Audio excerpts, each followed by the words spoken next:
There's the highways we adopted. Almost.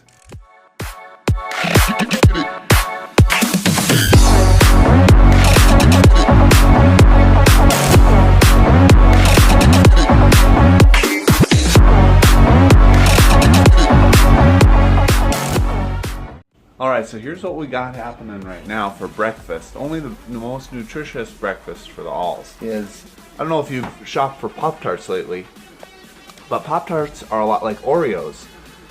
There used to be like cherry Pop-Tarts, strawberry Pop-Tarts. Two companies that I've seen go crazy with their products, Pop-Tarts and Oreos. There used to be boring flavors and combinations, but now I'm trying out this here, the Mocha Pop-Tart. Dunkin' Donuts did some kind of partnership with Pop-Tart, and now here's another one I have, Vanilla Latte Pop-Tarts. I'm gonna review these suckers and let the world know, is this a good decision? Also, if you ever go to the Pop-Tart section, you will see for yourself. I remember when Wild Berry came out, that was like the biggest thing. Has the purple frosting with the blue swirl. That was like revolutionary. No longer is that the case. And also, if you get a chance in your grocery store, go to the Oreo section and you will find the unbelievable categories of these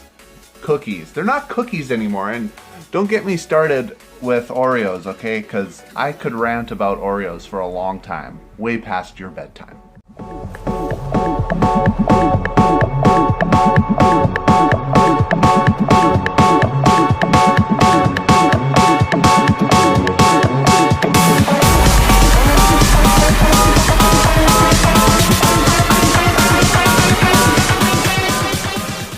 I had to share my Pop-Tart. Gonna try the Mocha Pop-Tart out first. Expecting mocha flavor, expecting Dunkin' Donuts. I haven't had Pop-Tarts for years and years. It has kind of a coffee flavor to it. I'll admit, it tastes like sugar. You want to know why children are overweight in America? It's because of Pop-Tarts.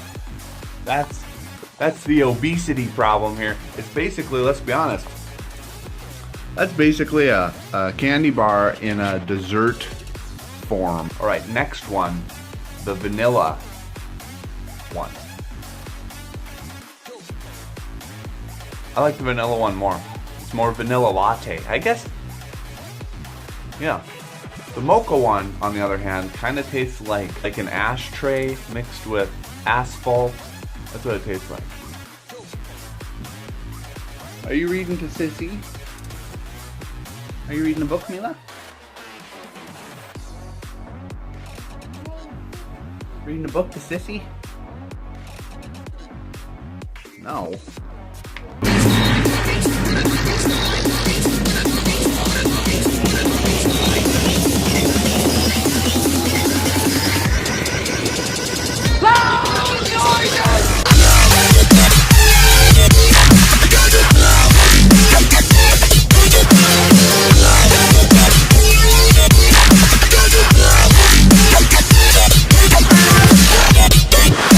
So here's my small rant about the Oreo world.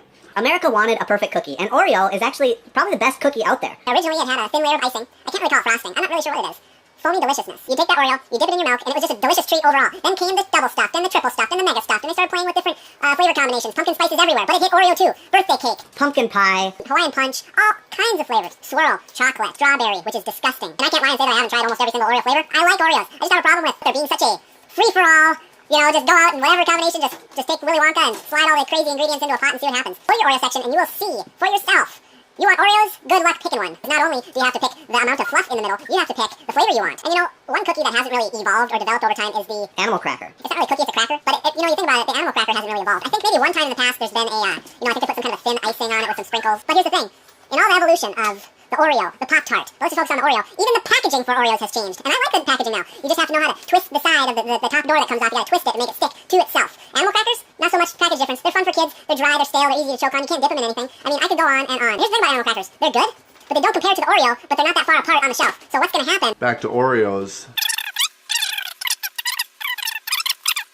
to explain because animal crackers have an awesome shape to them. They should be more funner than Oreos, but animal crackers are...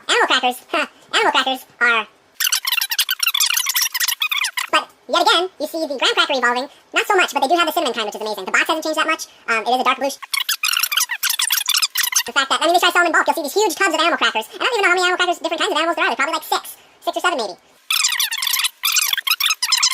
Graham cracker, on the other hand, can get very soggy. And if you've never had a soggy graham cracker, be sure to take some of that inside your life, because graham crackers are amazing. So it's no longer a cookie, it's more of a pastry that you could get in a bakery. And they've had prizes that other companies haven't had. You used to find, there's a certain way. Or you can take two mega stuffs put together and basically just get a bunch of icing with a crunch. You know what I'm saying? $1 eating them Oreo cookies. And you twist the top off and see the top. Oh, there it is. That's my Oreo. I win $1 million. What do you win if you get animal crackers? You win nothing. Whoever is marketing the Oreo, fantastic job, because they're taking it to a whole other level as far as the cookie goes, as far as the Oreo goes. As far as in consuming things goes. Graham cracker you can make s'mores and different awesome things with. You can't do nothing with the animal cracker. There's nothing to do with the animal cracker, you know what I'm saying? America.